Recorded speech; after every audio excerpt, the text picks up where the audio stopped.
मंदिर में जो दीपक लगाया है उसने मंदिर को रोशन किया, घर में जो दीपक लगाया है उसने घर को रोशन किया, दरवाजे पर जो दीपक लगाया गया उसने द्वार को रोशन किया। पर एक दीप अपने भीतर होता और उस दीपक को जलाने के लिए ना आपको बाती की जरूरत पड़ती है, ना घी की जरूरत पड़ती है, ना माचिस की जरूरत पड़ती है। उस दीपक को जलाने के लिए अपने आत्मविश्वास की जरूरत पड़ती है।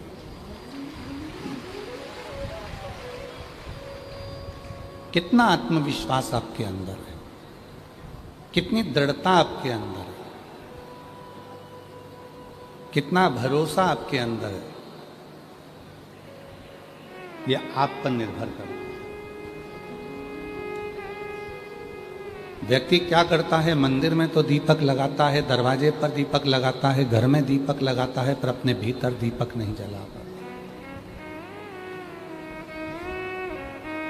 हमने पहले भी कहा था, एक विश्वास अपने आप पर, एक विश्वास अपने बाप पर, पिता पर, और एक विश्वास अपने देव अधिदेव महादेव पर जब हो जाता है तो जिंदगी के सारे कार्य सफल हो जाते हैं।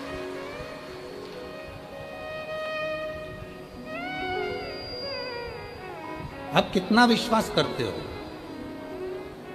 और शिव महापुराण की कथा तो कहती है कि स्वयं रामचरितमानस में भगवान तुलसी बाबा भी कहते हैं कि शंकर विश्वास रूपिणो, शिव विश्वास।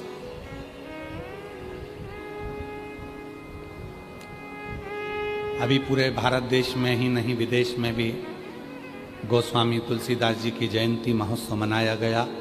सभी सनातनियों को उनके जयंती महोत्सव की बहुत बहुत बधाई हो, संपूर्ण देशवासी।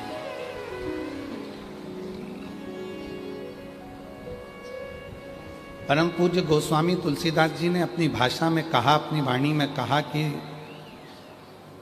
शिव विश्वास है। आपके अंदर कितना भरोसा है वो हमको नहीं मालूम है, आपके भीतर कितना विश्वास है वो हमको नहीं मालूम है, पर आपका विश्वास कहाँ नजर आता है? आपका विश्वास किधर नजर आता है? कितना सुंदर कहा है, जिस दिन आपको आपके मम्मा पापा की बात अच्छी ना लगे, पड़ोसी की बात अच्छी लगे, जिस दिन आपको आपके घर के लोगों के शब्द अच्छे ना लगें, बाहर के लोगों के शब्द अच्छे लगें, जिस दिन भाई बहन से ज़्यादा दूसरों की बात अच्छी लगने लगे, तो समझ लेना कि तुम्हारी उस जिंदगी का अब कोई सार्थत्व नहीं रहा। अब तुम शून्य पर आकर खड़े होने वाले हो, जीरो। जगत में केवल एक माँ और बाप ऐसे होते हैं जो तुमसे कोई चाह नहीं रखते। तुम्हारा बुढ़ापा भी आएगा ना, तुमसे चाह नहीं होगी। आप जितने बैठे हो, आपकी बूढ़ी माता ने और आपके बूढ़े पिता ने आपको दीपावली पर कितनी बार कपड़े मांगे? आपके मम्मी पापा ने आपसे कपड़े? जिस माता पिता की उम्र 60 साल हो गई, 70 साल हो गई, 75 साल हो गई, 80 साल हो गई, वो आपके अपने बच्चों से कभी कपड़े नहीं मांगते कि मुझे दीपावली पर कपड़े दिलाओ। कोई बुजुर्ग माँ बाप अपना जेवर नहीं मांगता कि मुझे सोने चांदी की दुकान पर ले चलो और मुझे जेवर दिलाओ। क्या मांगता है बुजुर्ग? एक बूढ़ा व्यक्ति मांगता है तो केवल इतना मांगता है कि बुढ़ापे में तू मेरे साथ में रहे और मैं तेरे साथ में रहूं और मेरी जिंदगी ऐसी कट जाए।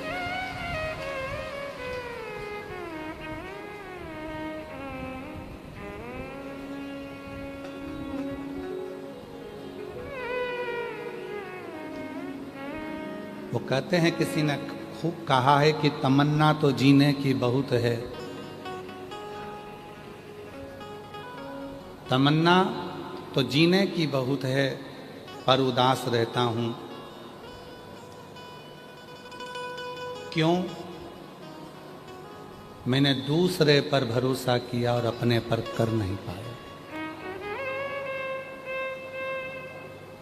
जिस दिन शिव महापुराण की कथा आपके अंदर उतरेगी उस दिन आपको सबसे बड़ी चीज प्राप्त होगी भगवान शिव की कृपा से, वो है आपके अंदर का विश्वास। विश्वास है तो आप ये बरसते हुए पानी में, कीचड़ में, धूप में, पानी में, कीचड़ के अंदर छाता लगा लगा कर, आसन बिछा बिछा कर बैठे हो।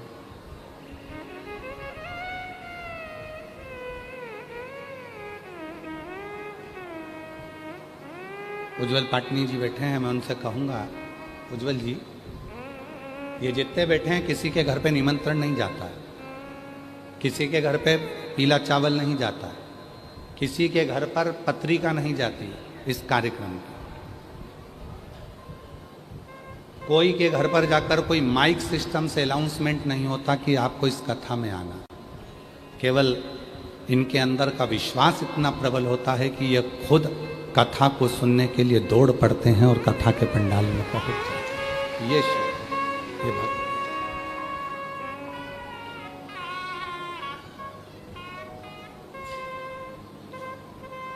एक राजनेता को यदि कुछ चाहिए होता है तो वो सबको निमंत्रण देगा, सबको बुलाएगा, तो भी लोग इकट्ठे नहीं होते।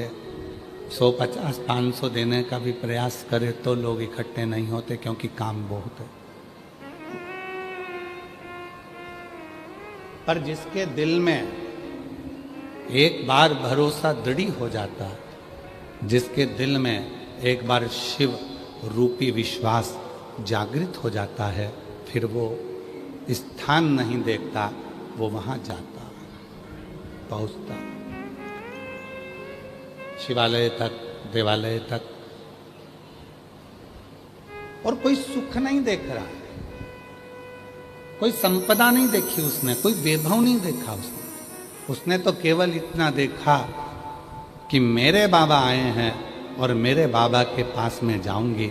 जैसे बेटी बाप के पास जाती है, कुछ नहीं कहती, फिर भी बाप उसके दिल की बात समझ जाता है, उसी तरह मेरा महादेव आपके हृदय की बात को समझ।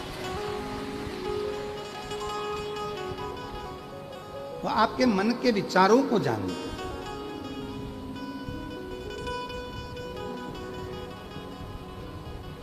अभी ये कथा होने के पहले हम काशी में थे। काशी के बाद हम मध्य प्रदेश गए पुष्पगिरी पर, फिर वहाँ से वापस हम रायपुर आए, फिर एयरपोर्ट से दया सिंह भैया हमको लेके आए। काशी में बाबा विश्वनाथ जी के दर्शन करने के लिए नाव से जा रहे थे, तो वहीं पर मणिकर्णिका घाट का दर्शन।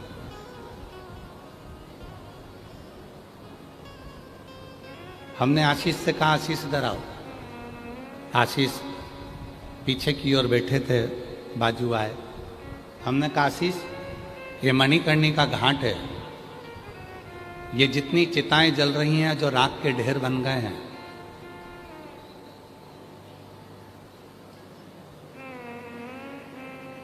हमने कहा, आशीष, एक मन में भाव है, अपन चलकर पूछते हैं मणिकर्णिका के घाट पर उतर कर नाव से, विश्वनाथ जी का दर्शन कर कर आते हैं, फिर अपन मणिकर्णिका के घाट पर चलते हैं और वहाँ चलकर पूछेंगे कि जो ये जल रहा है, जो राख का ढेर बन रहा है, जिसको अंतिम संस्कार किया गया है, इसका मकान कितना बड़ा था, इसकी गाड़ी कितनी बड़ी थी, इसका बंगला कितना बड़ा था।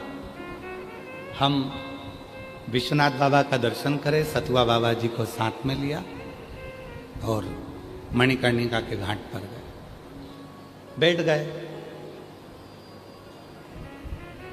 एक मुर्दा जल रहा था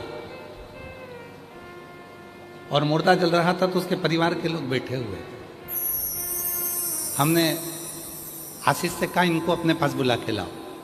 वो थोड़ा मुंह उतार कर आए, हमारे पास में बैठे, बोले, आप तो सीहोर वाला महाराज हो। हमने कहा, बताओ, आज हमारे भाई साहब का अंतिम संस्कार हो रहा है और आप यहाँ दर्शन हुए। हमने कहा ये सब बात दूसरी है, पहले ये बताओ कहाँ से आए। कहा हम लखनऊ के पास के। अच्छा, मकान कितना बड़ा है? कहा 8,000 स्क्वायर फीट का मकान है। हमने कहा बहुत बड़ा। डबल मंजिल का बंगला है गुरुजी भाई साहब का। हमने बहुत बड़ी। क्या काम काज है? 3 पेट्रोल पंप हैं और बड़े बड़े डंपर चलते हैं और ट्रेवल्स का भी काम है और प्रॉपर्टी का भी काम है और सारा काम। ठीक है। डनलप का गद्दा है, एसी का रूम है, ब्रांडेड कपड़े हैं, ब्रांडेड जूता है, ब्रांडेड घड़ी है, ब्रांडेड पलंग है, ब्रांडेड इत्र है, सब कुछ। 8,000 स्क्वायर फीट के मकान में बंगला बना है, 2 करोड़ की गाड़ी में घूमता था और ब्रांडेड कपड़े पहनता था। और आज इतनी सी जगह में, वहाँ भी मणिकर्णिका के घाट पर कहना पड़ रहा है, भैया थोड़ा सा जगह और दे दो, यहाँ हमें मुर्दे को जलाना है। इतनी सी, केवल इतनी सी जगह है, इतनी सी जगह है, यहाँ मुर्दे को जलाना है। करोड़ों की गाड़ी में घूम लो, ब्रांड के कपड़े पहन लो, ब्रांडेड घड़ी पहन लो, ब्रांडेड परफ्यूम लगा लो, चाहे कितना भी धागे से 2 घंटे तक आईब्रो बनवा लो, चाहे 2 घंटे तक बैठकर डेंटिंग पेंटिंग करा लो, पर इतने बड़े मकान में रहने वाला भी एक दिन शमशान में जाकर आग लग जाती है और राख का ढेर बन जाता है। तब कौन आए? उस समय पर उस ईश्वर को याद करो। अंत समय प्रभु आना पड़ेगा, वचन दिया तो निभाना पड़ेगा। अंत समय प्रभु आना पड़ेगा, वचन दिया तो निभाना पड़ेगा। आए ना आए प्रभु कुटुंब कबीला, अंत समय प्रभु आना पड़ेगा। वचन दिया तो निभाना पड़ेगा। अंत समय प्रभु आना पड़ेगा। बोलो कितने बैठे हो? आप आना, वो अंतिम समय में आना, जब कोई ना है तब तुम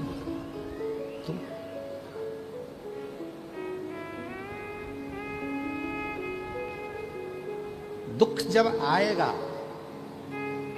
हमने कथा में पहले कहा था, आप लोगों को याद है कि नहीं?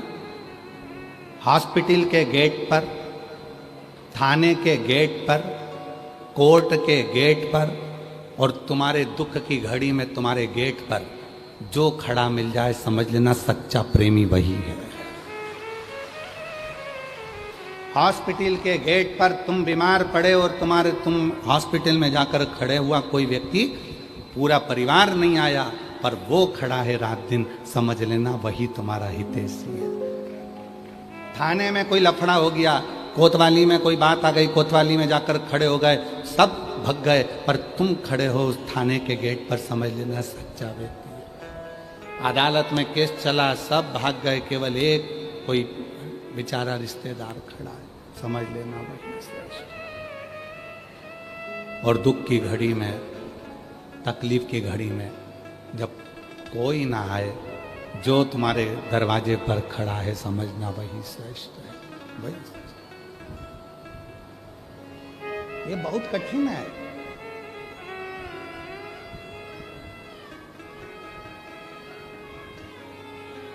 एक नियम, एक ईश्वर से लगन,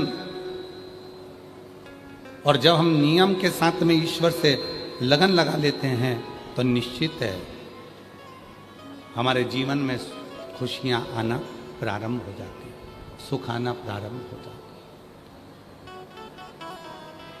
महाराज 33 कोटि देवता में केवल एक देव अधिदेव महादेव ऐसे हैं, 33 कोटि देवता में केवल देव अधिदेव महादेव शिव ऐसे हैं जिनको तुम्हारी वस्तुओं की चाह नहीं।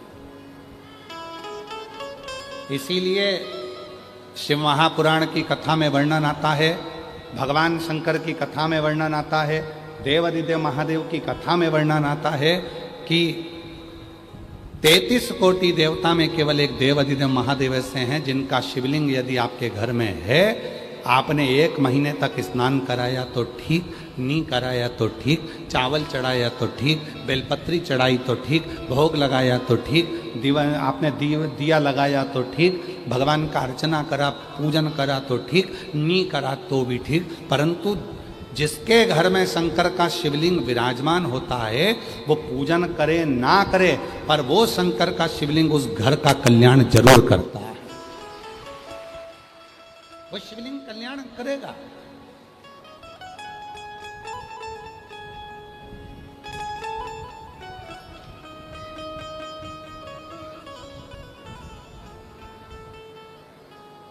कल दया सिंह जी से बात चल रही थी तो दया सिंह जी बता रहे थे, गुरुजी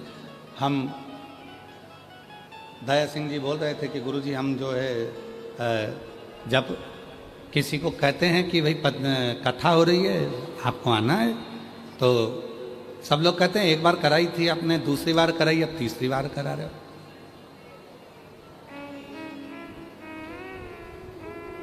किसी ने पूछा कोई कारण है क्या कथा कराने का, तो दया सिंह जी बोलते हैं कारण नहीं, शिव से प्यार हो गया है और उनसे जब लगाव हो जाता है तो ये कथा होना ही चाहिए। शिव से प्रीति हो, शिव से प्रीति। और मैं दया सिंह जी आपको साधुता देता हूं, आपकी बोलबम समिति को साधुता देता हूं। इतनी बड़ी व्यवस्था, 1 2 3 4 5 पंडाल, बाहर व्यवस्था, एलईडी की व्यवस्था, भोजन व्यवस्था, इतनी सारी व्यवस्था, चिकित्सा की व्यवस्था, दवाइयों की व्यवस्था, विद्युत व्यवस्था, और साथ में मैं पूरी भिलाई के कलेक्टर महोदय, एसपी, एसएसपी, आईजी, डीआईजी, जितने भी यहाँ के प्रशासनिक अधिकारी हैं उनको भी धन्यवाद देता हूँ, यहाँ के टीआई आदि को, कि उनकी भी व्यवस्था इस कथा को आप सबकी लगन, मेहनत सफलता की ओर लेकर जाती है और कार्य को सफल करा। और रही बात भक्तों की भीड़ की, तो इसका तो अंदाजा कोई नहीं लगा सकता, क्योंकि शिव जी के गण कहाँ कहाँ से निकल कर आते हैं किसी को नहीं मालूम पड़ पाता, हमको ही नहीं मालूम पड़ता। सीहोर के मैनेजमेंट गड़बड़ हो जाता है, कई बार लोग कहते हैं सीहोर में इतनी भीड़ आ गई, तो हमने थोड़ी ना किसी को निमंत्रण दिया, किसी के यहाँ चावल देने गए या किसी को हाथ जोड़ने गए, वो तो बाबा की कथा है, कथा में सुन लेते हैं और भाव से आते हैं। यहाँ से भी ना दया सिंह जी ने कोई को निमंत्रण दिया, ना किसी के यहाँ पत्रिका दी, ना चावल देने गए, ना किसी के यहाँ निमंत्रण देने गए, ये तो बाबा के भक्त हैं। और जिसको ध्यान देना, जिसको निमंत्रण दिया जाता है वो कथा में बड़ी मुश्किल से आता है, और जिसको निमंत्रण नहीं दिया जाता वो बाबा दौड़ कर बुला लेता।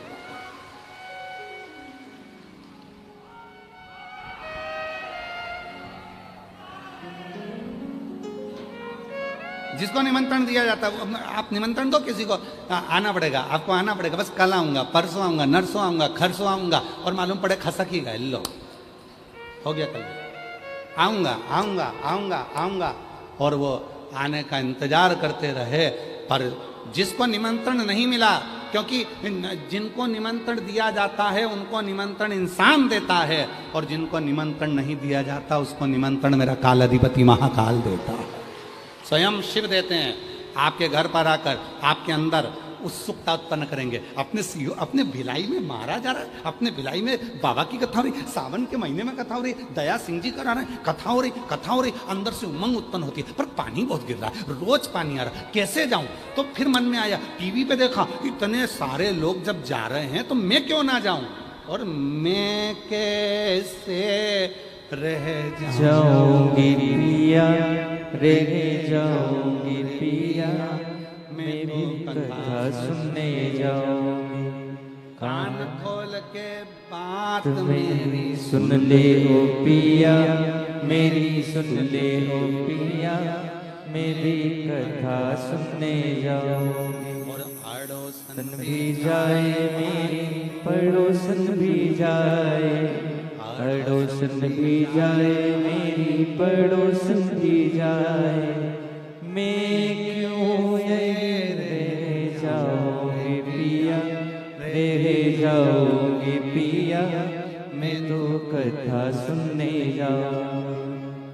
मैं कैसे रहूं? ये दिल अंदर से उमंग देता है।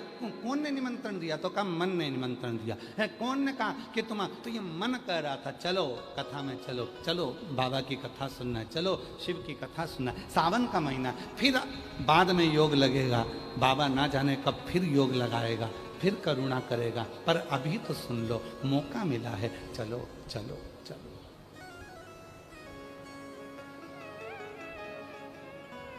कितनी हो गई है? ये कौन से वर्ष की चल रही है? तीसरा। और छोड़ना मत ही तुम दया सिंह जी को, बजाओ जरा एक बार जोरदार। छोड़ना मत ही दया सिंह जी को। और सुनना है ना अभी तो उनको? अरे जम के तो बोलो, छोड़ना नहीं, पकड़ लेना इस दया सिंह को और चिल्लाते रहना वंस मोर वंस मोर। और भक्ति इसी को कहते हैं।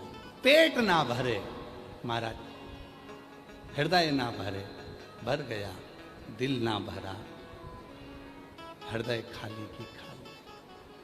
अभी और चाहिए, और चाहिए, और वो मिलन की आस और बढ़े। फिर वही बात है, तुझसे मिलने के लिए तेरी कसम, तुझसे मिलने के लिए तेरी कसम, एक मुलाकात जरूरी है सनम, एक मुलाकात जरूरी है सनम। मेरे भोले तेरा सहारा गे, मेरे भोले तेरा सहारा गे, मेरी नैया का तू किनारा गे, मेरी नैया का तू किनारा गे। मेरे बाबा तुझे पुकारा है, मेरे बाबा तुझे पुकारा है, मेरी नैया का तू किनारा है, मेरी नैया का तू किनारा है। एक लगन, उसके एक विश्वास, उसके प्रति एक दृढ़ता जब जागृत हो तो निमंत्रण की नहीं, शिव के बुलावे की जरूरत होती है और भक्त भाग पड़ता है, दौड़ पड़ता है। बोल बम का नारा है सारी समस्या का हल, श्री शिवाय। वो दौड़ पड़ता है जहां सुना वहां। एक कथा है बड़ी सुंदर। एक नारायणपुर में एक शिव का भक्त रहता था, कुम्हार था, घड़े बनाता था, मिट्टी के बर्तन बनाता था। उसका नाम था धनीराम। लोग उसको धनीराम कुम्हार कहते थे। शिव का परम भक्त। अब शिव के भक्त किसको कहेंगे? जो सिर पे चंदन का तिलक लगाएगा उसको शिव का भक्त कहोगे क्या? जम के तो बोलो जरा। नहीं। बहुत सारी जटा बाल बढ़ा लिए तो उसको शिव का भगत कहोगे क्या? नहीं। कपड़े चेंज कर लिए तो शिव का भगत कहोगे क्या? शिव महापुराण की कथा क्या कहती है? कपड़ा बदलने से शिव कभी नहीं मिला, शिव मिला है कलेजा बदलने से। कपड़ा बदलने से शंकर नहीं मिलता। शंकर को प्राप्त करने के लिए अपने भीतर को बदलना पड़ेगा, कलेजे को। जटा बढ़ाने वाले को देखकर ये मत सोचना कि ये शिव का भक्त है। चंदन पोत लिया तो ये मत सोचना कि शिव का भक्त है। तन पर राख लगा ली तो ये मत सोचना कि शिव का भक्त है। शिव का भक्त किसको कहते हैं? ये शिव महापुराण की कथा में नारायणपुर गांव में एक धनी राम कुमार रहता था। वो धनी राम कुमार क्या करता था? शिव के मंदिर में बस एक काम करता था, क्योंकि उसको टाइम नहीं मिलता था। मट्टी के बर्तन बनाता था, घर घर देने जाता था, घर घर। पहले के समय में ऐसा नियम था, मट्टी के बर्तन बनाने वाले मट्टी के बर्तन को बना के घर पर दे के जाते थे, अपने से धान लेकर जाते थे, चावल ले जाते थे, गेहूँ ले जाते थे, सामान ले जाते थे और मट्टी का बर्तन दे जाते थे। आजकल तो दुकानों पर गणेश जी की मूर्ति बिकने लगी। पहले माताएं जानती हैं, जितनी जितनी बुजुर्ग माताएं बैठी हैं, पहले गणेश जी की मूर्ति कुम्हार के यहाँ से आती थी। बोलो बोलो, सही है कि गलत है? पहले गणेश जी की मूर्ति कुम्हार के यहाँ से आती थी। कुम्हार डले में मूर्ति लेकर जाता था, दरवाजे पर जाकर घर पर आवाज़ लगाता था, गणेश जी की मूर्ति देता था और अपने डले में वो अनाज ले लेता था।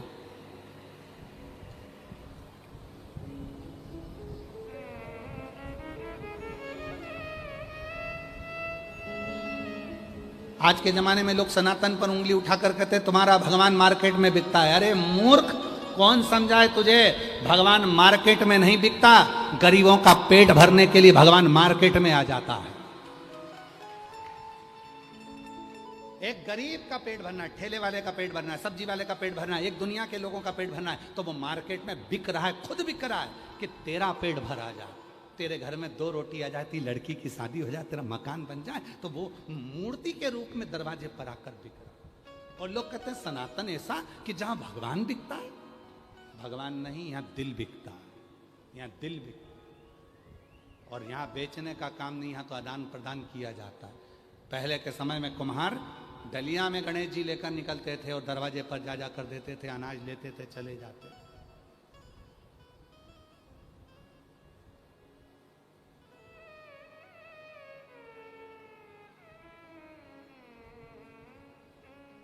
दीपावली के टाइम पर माता लक्ष्मी जी बाजार में बिक रही थी, मिट्टी की मूर्ति। देव ऋषि नारद जी ने देख लिया, नीचे आ गए, लक्ष्मी जी के पास पहुंचकर बोले माता जी गजब हो गया।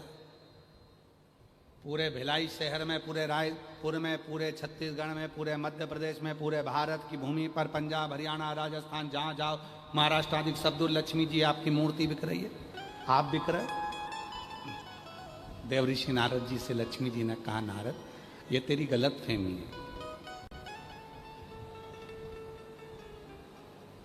मैं बिक नहीं रही हूं। जिनके घरों में अलमारी में कैद थी, आज मैं उसके दरवाजे में अलमारी में से निकलकर गरीब के पास जा रही हूं और गरीब के पास से निकलकर अलमारी के उसके सेठ के दरवाजे तक जा रही हूं।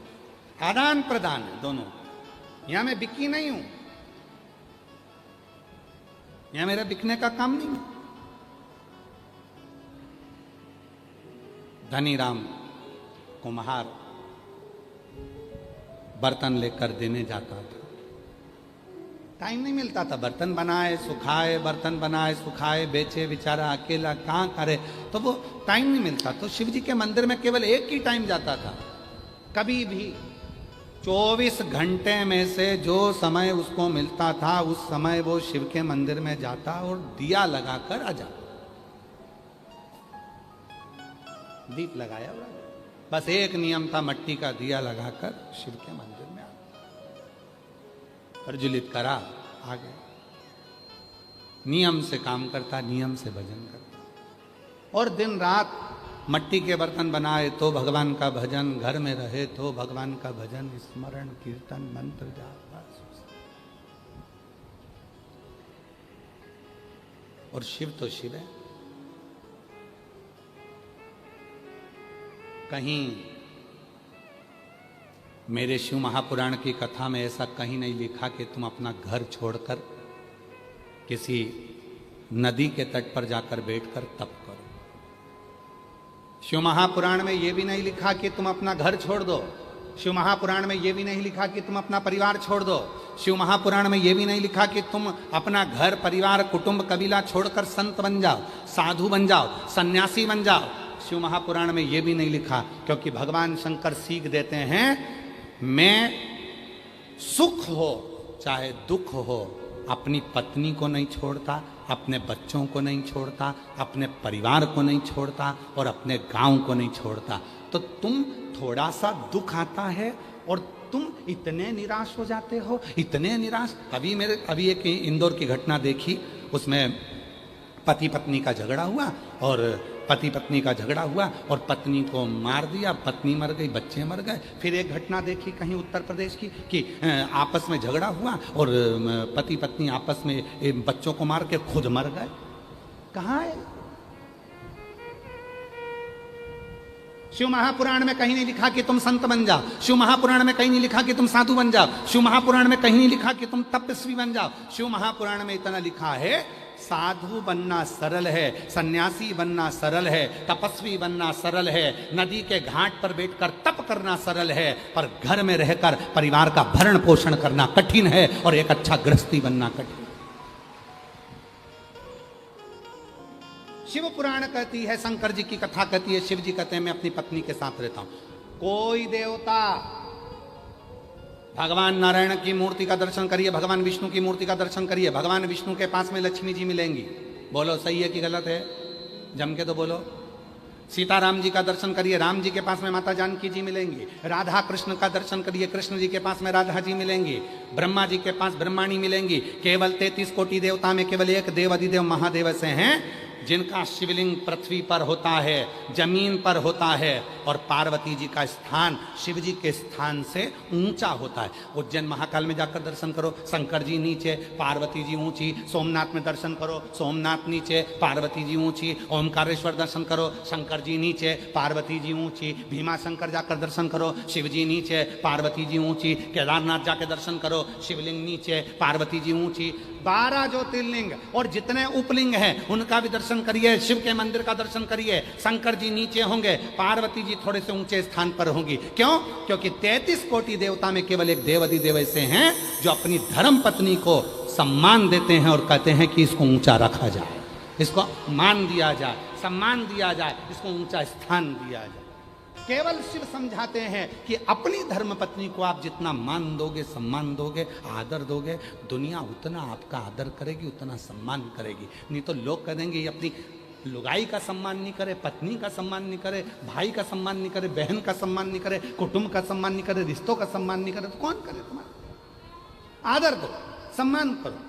भाई ये तुम्हारा भले द्रोही हो गया, भले दुश्मन हो गया, भले लड़ाई हो गई, बहन है तुम्हारी भले लड़ाई हो गई, भले दुश्मन हो गया, कितना भी अंटी हो जाए, कितनी भी दुश्मनी हो जाए तो भी, और जितनी मेरी जीजियां बैठी हैं और जितने मेरे जीजा बैठे हैं, जितनी मेरी बेटियां बैठी हैं, जितने मेरे बुजुर्ग माँ बाप बैठे हैं, जितने बेटे बैठे हैं, सबसे करबद्ध निवेदन है, रक्षाबंधन का त्यौहार आ रहा है, तुम्हारे बहन भाई में कितना भी झगड़ा हो, तुम्हारी रिश्तेदारी में कितनी भी झगड़ा हो, पर एक बार मेरा जितने जीजा बैठे हैं और जितने पुरुष कथा सुन रहे हैं और जितनी भाभियां कथा सुन रही हैं, सबसे निवेदन है, अपनी ननंद को भले कितना भी झगड़ा हो, एक बार फोन लगाकर बोलो जीजी राखी पर आना है, राखी पर,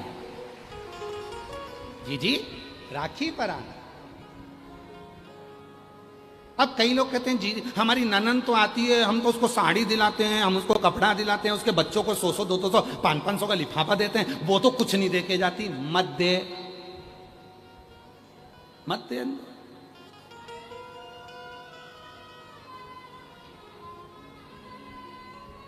कथा कहती है गाय और बेटी, जम के बोलो क्या क्या? गौ माता और बेटी। गाय जब तुम्हारे दरवाजे पर आती है तो तुम्हारे दुख हर कर जाती है, और बेटी भले तुम्हारे यहाँ आकर मायके में कुछ ना दे, फिर भी वो तुम्हारे पूरे दुख को हर कर लेकर चली जाती है। गाय और बेटी, ये दुख है। लगाना फोन, 28 तारीख की राखी है, अपनी अपनी ननन को, तुम कितनी भी लड़ लियो भले ननन से, कोई बात नहीं, झगड़ा हो गया ना कोई बात नहीं, कितने दिन का झगड़ा रहेगा, कब तक रहेगा, जीवी तो तब तक, ऊपर जाके झगड़ोगे नहीं, ऊपर दिख जाए ये बिमला बोई है मेरी ननन, छोड़ूंगी नहीं इसको, एक तरफ नरक एक तरफ स्वर्ग, बीच में खिड़की रहेगी, तुम वहीं से लड़ती रहना, लड़ खूब लड़ना, और अच्छा जूड़ा बांध बांध के लड़ना, देख लूंगी खूब देखूंगी, लड़ो। कब तक लड़ोगे, जब तक हो पृथ्वी पे। कहा आग लगे बस्ती में अपन रहो मस्ती में।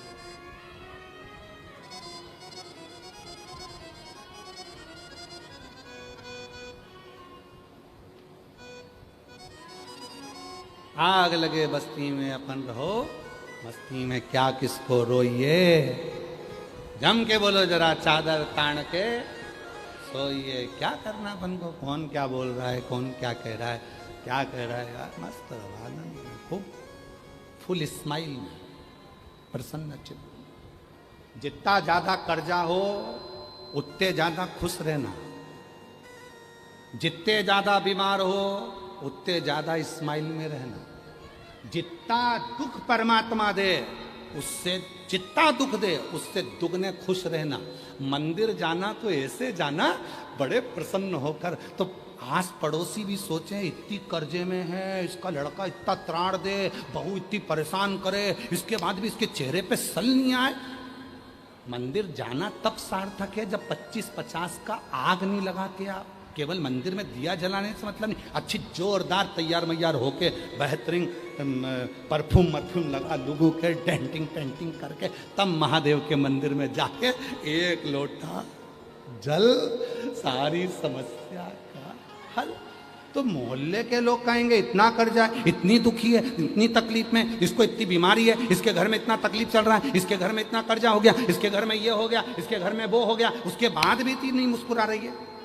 और ये बात केवल पड़ोसी को नहीं लगेगी, स्वयं पार्वती जी भी शिव जी से कहेंगे भोले बाबा ये वही है जिसके घर में इतनी तकलीफ चल रही है। शंकर भगवान बोले तो तकलीफ तुझे क्यों है? भगवान पार्वती जी कहेंगे कि इतनी तकलीफ होने के बाद इतनी कैसे मुस्कुराती है? शंकर भगवान कहते हैं सुन पार्वती, दुख होने पर भी जो मुझे मुस्कुराता हुआ एक लोटा जल चढ़ाता है, मैं उसे आशीर्वाद में वही मुस्कुराहट दे देता हूँ, मैं उसे मुस्कुराहट दे देता हूं। अब तेरी दुख की घड़ी गई, अब तेरी तकलीफ की घड़ी गई, तूने बहुत रो लिया, बहुत दुख कर लिया, अब चिंता मत करना, अब मैं हूं। और जो जैसी भावना लाया वो वैसा ही फल पाया, नहीं खाली उसे लौटाया वो मन ही मन हर्षाया।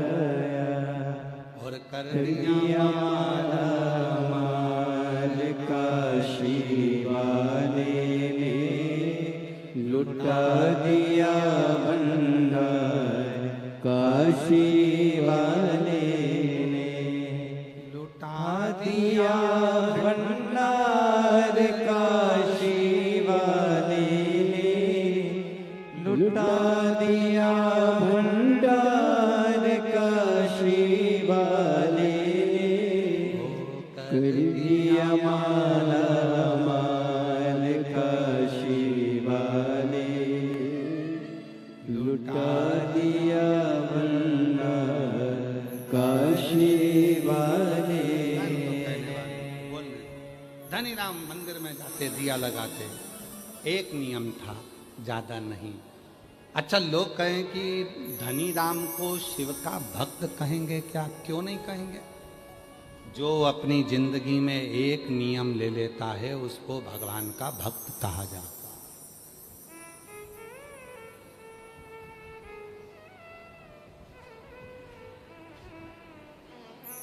उसको भगवान का भक्त कहा।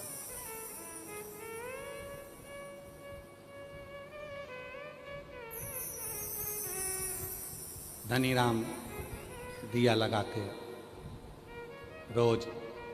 एक दिन ऐसा समय आ गया, समय का क्या भरोसा,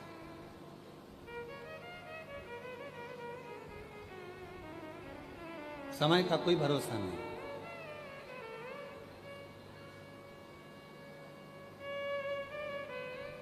इसीलिए आप लोगों से कहा समय का कोई भरोसा नहीं। जब तक तुम्हारी दुकान चले तो एक दो प्लाट खरीद लो। नौकरी में रहो तो पत्नी के जेवर बना लो।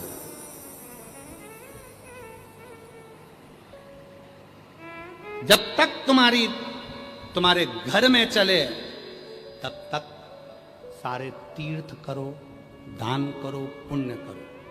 जब तक शरीर चले तब तक कथा में चलो, और जब तक दुकान चले प्रॉपर्टी लो, रकम लो, गाड़ी लो, मना नहीं, घर बनाओ। नौकरी चले सब करो, चलते चलते में कर लोगे तो ज्यादा अच्छा। जब नी चलेगी और तब सोचोगे कि यार मेरे को सोने का एक रानी हार बना लेना था, अब तो दुकान ही नहीं चल रही, नौकरी भी नहीं है, तो फिर नी चले तो अब बना के क्या करेगी। तो चलते में काम करो। उसी तरह आपसे निवेदन है, जब तक शरीर चल रहा है, सांस चल रही है, तब तक एक लोटा जल लेकर शिव के मंदिर चलो। ये शरीर चले तब तक चलो, चलते में काम कर लो। जिस दिन दुकान चलना बंद हो जाएगी उस दिन फिर तुम ना प्रॉपर्टी ले पाओगे, ना गाड़ी ले पाओगे, ना घड़ी ले पाओगे। तो अभी ले लो, अभी चल रही है ना, अभी अपना काम चल रहा है ना, ले करो। और अभी अपना शरीर चल रहा है ना तो तीर्थ करो। अभी अपना हाथ चल रहा है तो दान पुण्य कर लो। मन पड़े किसी को 2 रुपए का कुछ पकवान खिला दो, भोजन करा दो, पानी की बोतल पिला दो। अपने अभी चल रहा है तो नहीं चलेगा जब देखा। और समय का क्या भरोसा,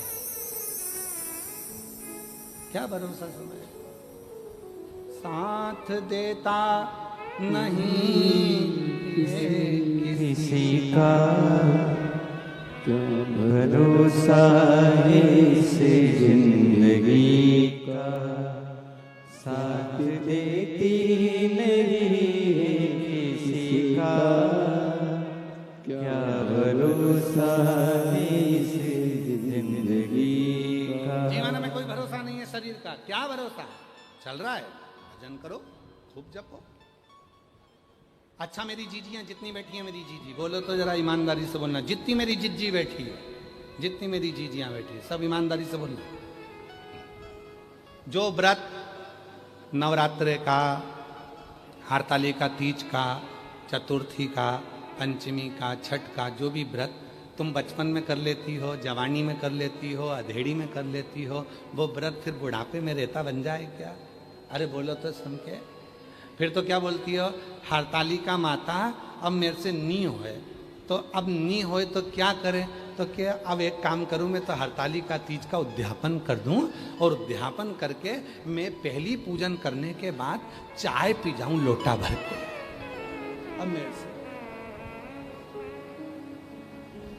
अब जो पहले बन जाता था, पहले तो कितना बन जाता था, व्रत करती थी तुरंत तैयार वैयार होकर हरतालिका तीज के दिन 7 हिंडोल 7 सुंदर फुलेरे का दर्शन करना है, जगह जगह जाना है, भजन करना है, आरती करना है, कीर्तन। अब बुढ़ापे में कहाँ जाना हो रहा है, कहाँ मौका मिल रहा है। अब तो तैयार होने पे, क्योंकि व्रत के दिन ऐसी हालत हो जाती है कि 2-4 लोग उठा ले।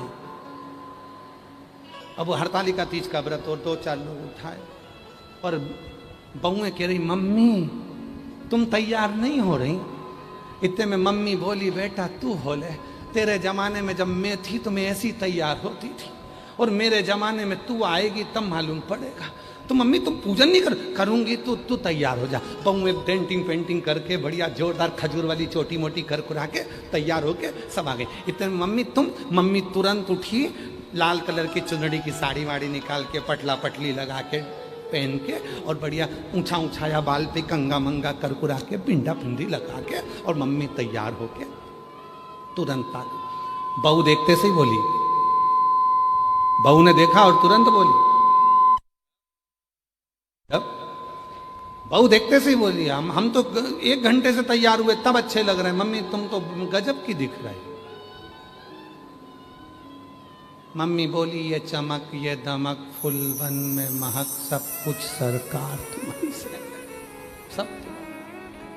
चलो अब देखो जरा, बहू नवयुवक है तो भी रात्रि भर जग नहीं पा रही है, सास वृद्ध है, हरतालिका के दिन ढोलक बजा बजा कर भजन गा रही है। इसको कहते हैं ऊर्जा। इसको शरीर है, चल रहा है, चला।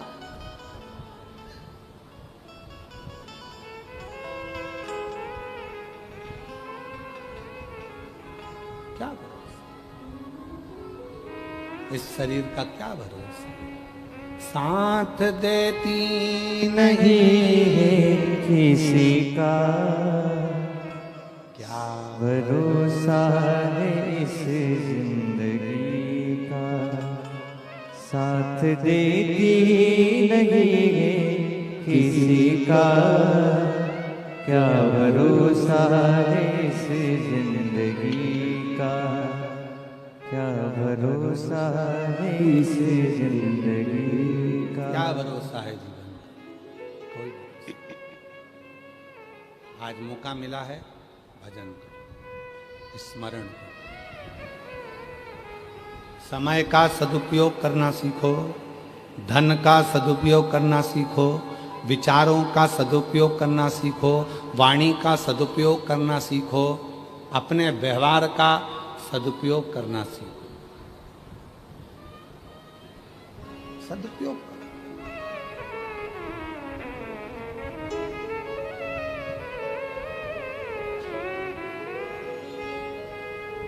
एक माताजी ने एक प्रश्न लिखा है, एक पत्र में, देखिए।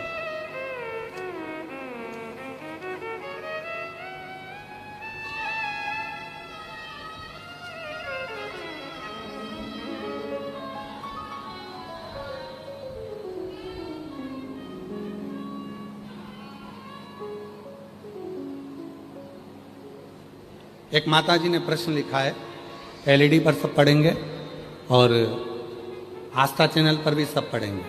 मेरा नाम प्रेरणा साहू है। मैं और हम भाटा गांव रायपुर से आए। कहीं बैठे हैं तो हाथ हिला सकती हैं, आप ही हैं, हाथ हिलाओ एक बार वापस।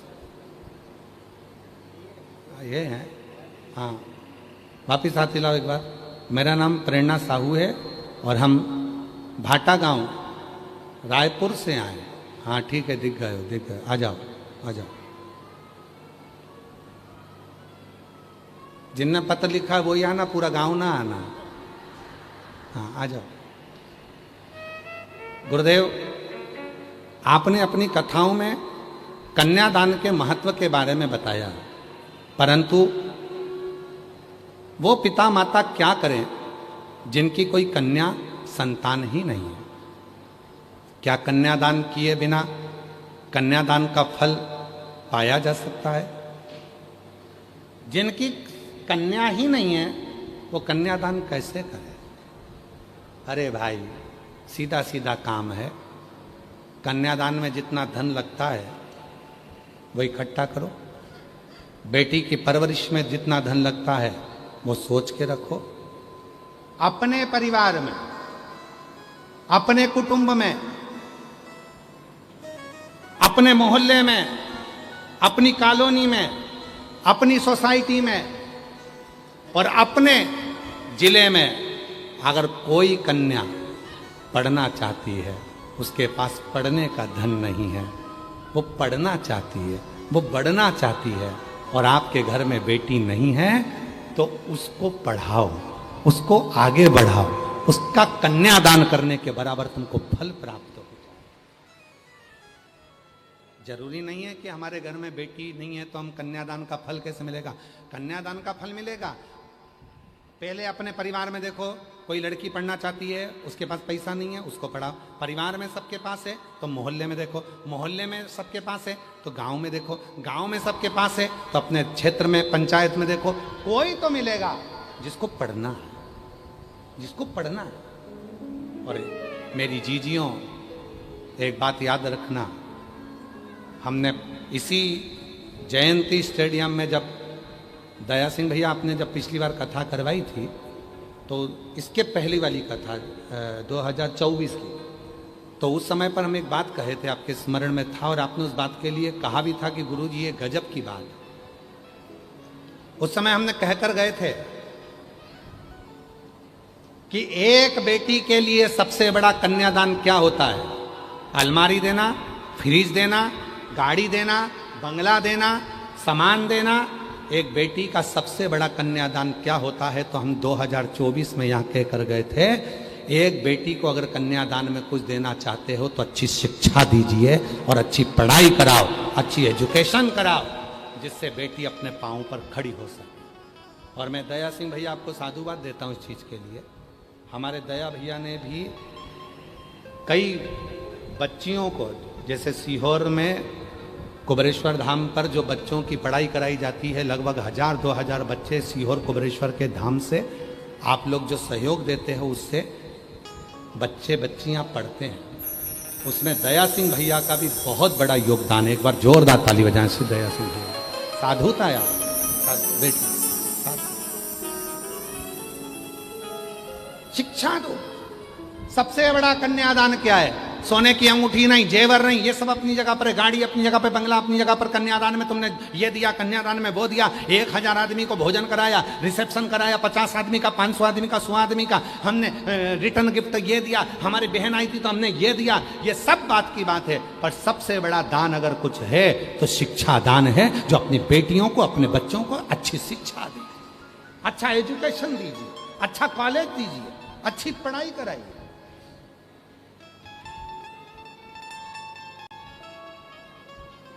चलो आते हैं कथा में। मां जानकी के विवाह के पहले सीता जी को किस किसने पढ़ाया था?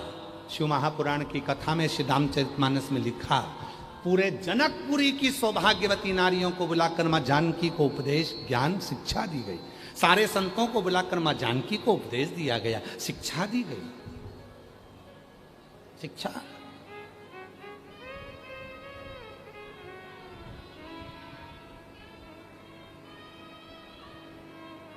पार्वती मैया का विवाह हुआ, उसके पहले जब पार्वती जी की माता मेनावती को मालूम पड़ा कि पार्वती जी का विवाह शिव जी के साथ हो रहा है, वो तो नग्न वेशधारी और भूत प्रेत साथ में चलते हैं, उनके साथ बेटी कैसे भी आओ? तो भगवान हिमालय राज ने सबसे पहले शिक्षा अध्ययन करवाई अपनी धर्मपत्नी मेनावती को।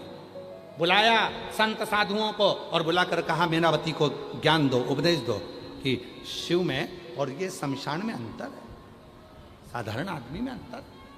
फिर पार्वती जी को समझाया। पार्वती जी को किसने उपदेश दिया था? किसने? कौन?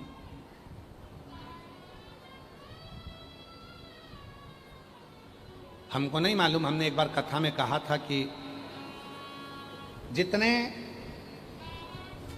जितने गांव हैं, जितने शहर हैं, हर गांव शहर में, अपने मोहल्ले में 4-5 माताओं को इकट्ठा होना चाहिए और एक जगह पर बैठकर शिव चर्चा करना चाहिए। यहाँ करते हैं कि नहीं करते? एक बार हमने कथा में कहा था, करते हो आप लोग? जम के तो बोलो, जरा हाथ तो उठाओ दमदारी से। कहाँ? हाँ ठीक है, दिख गए। शिव चर्चा करना चाहिए। थोड़ी देर 5-6 माताएं बैठ गई, श्री शिवाय नमस्तुभ्याम का जप करा। पड़ोसन की निंदा नहीं, अड़ोसन पड़ोसन पीछे वाली धड़ोसन क्या कर रही है अपने को मतलब नहीं, अपने को तो शिव चर्चा से मिले। शिव चर्चा करो, 4-5 भजन गा लो, बीच में बोल लो श्री शिवाय नमस्तुभ्यं, श्री शिवाय नमस्तुभ्यं, श्री शिवाय नमस्तुभ्यं, श्री शिवाय नमस्तुभ्यं। शिव चर्चा मतलब आपस में एक दूसरे को अपने विचारों का आदान प्रदान, शिक्षा। शिव चर्चा में गुरु कौन होता है मालूम है आपको? गुरु किसको कहते हैं शिव चर्चा? शिव पुराण कहती है शिव चर्चा का गुरु है शिव। उसका मंत्र है नमः शिवाय, उसका मंत्र है श्री शिवाय नमस्ते। शिव चर्चा करो। शिव चर्चा।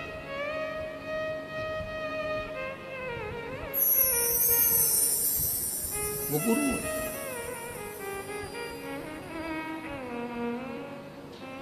और तेरे ही सहारे जिया जा रहा,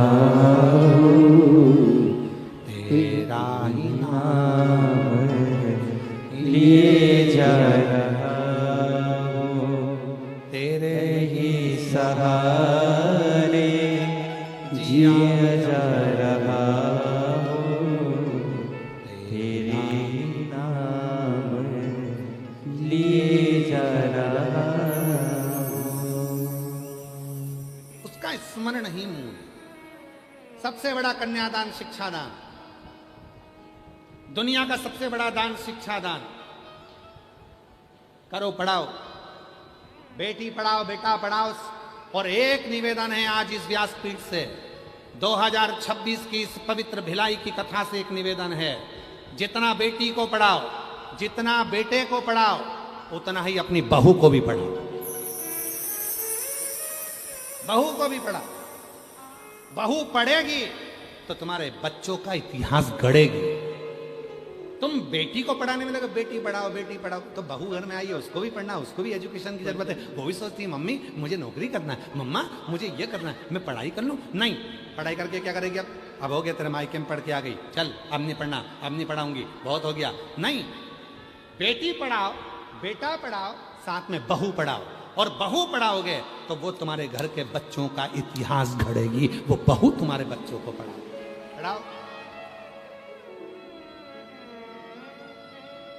धन है, शिक्षा धन।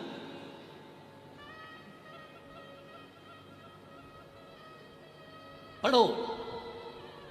और आज इस व्यासपीठ से फिर कहकर जा रहे हैं, पहले भी कहा था, आज फिर कहते हैं, जो बच्चे पढ़ना चाहते हैं, जो बच्चे पढ़ना चाहते हैं और तुम्हारे पास धन नहीं है, आप बिटले सेवा समिति सीहोर को संपर्क करो, हम पढ़वाएंगे, बाबा पढ़वाएगा और आप लोगों को अच्छा एजुकेशन। सोचना नहीं, रत्ती भर दे, सोचना नहीं, पढ़ो। उससे बड़ा कोई धन नहीं है। पढ़ो, शिक्षा अध्ययन करो। बोल बम का नारा है, बाबा है, शिव कथा कर रही है। धनी राम के पास में कोई नियम, बस एक नियम था, मंदिर में जाकर दीपक लगा, मंदिर में, और कुछ नहीं, ना जल, ना बेलपत्र, ना फूल, ना पंखड़ी, कुछ नहीं, केवल दीप, केवल। आ जाओ, जोरदार ताली बजाओ। इस बेटी के चक्कर में आज इतनी लंबी कथा खिंच गई। इसी बेटी ने प्रश्न किया था, अगर घर में बेटी ना हो तो कन्यादान का फल कैसे मिलेगा? तो मेरा इस बेटी को भी साधुता और सबको साधुता कि कन्यादान का फल जब मिलेगा, जब आप किसी बेटी को पढ़ाओगे और उसको आगे बढ़ाओगे। पढ़ाओ।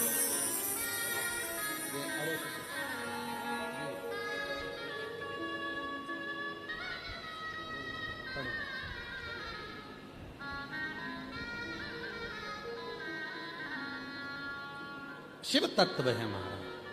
भगवान शंकर की कथा कर, शिव पुराण कर, धनी राम का चरित्र कह रहा है, उसका पास कुछ भी नहीं है देने के लिए। जरूरी नहीं है कि शिव जी को तुम्हारे पास में दौलत होगी तब प्रसन्न होगा। 33 कोटि देवता में केवल एक देव अधिदेव महादेव ऐसे हैं जिन्हें ना तुम्हारा अंबर चाहिए, ना तुम्हारा पीतांबर चाहिए, ना तुम्हारा धन चाहिए, ना तुम्हारी दौलत चाहिए, ना तुम्हारा सत्ता चाहिए। फूल भी दे सको तो देना, ना दे सको जल भी दे सको तो देना, ना दे सको तो 3 बार ताली बजा देना, उतने में शिव प्रसन्न हो जाते हैं। और ये भी ना कर पाओ तो शिखर दर्शनम सर्व पाप नाशनम, वो भी ना बन सके तो शिखर का दर्शन।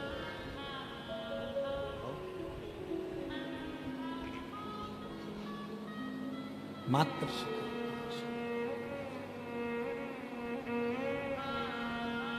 ज्यादा नहीं तो थोड़ा, महाराज थोड़ा।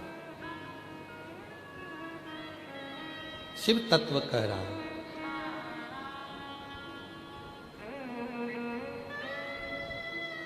ये पूरी उम्र जो परमात्मा ने दी है वो उसकी सेवा में निकल गई।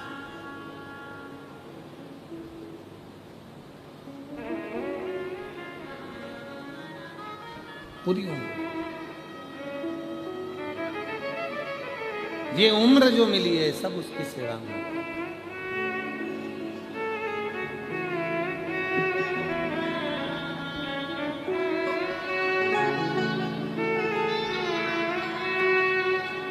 सारी उम्र करूं तेरी सेवा, बाबा जी मेरी लाज रखना, बाबा जी मेरी लाज रखना,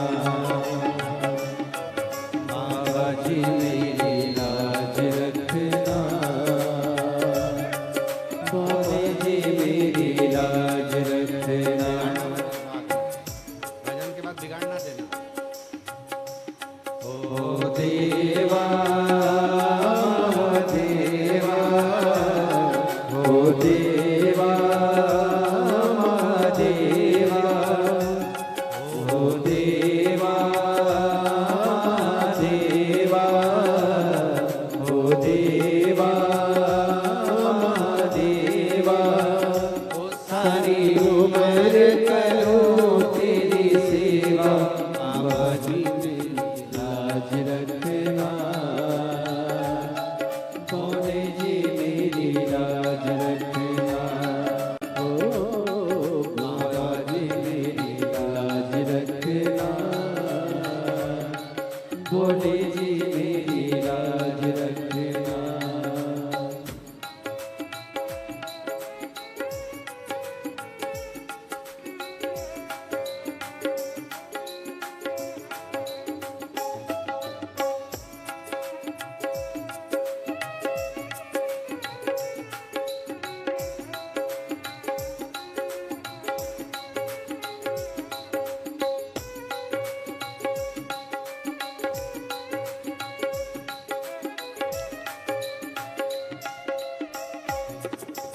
शंभो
तेरी जटा में गंगा विराजे, तेरी जटा में गंगा विराजे, तेरी जटा में गंगा विराजे, तेरी जटा में गंगा विराजे, सब भक्त लगा रे गोता, भोले जी मेरी लाज रखना,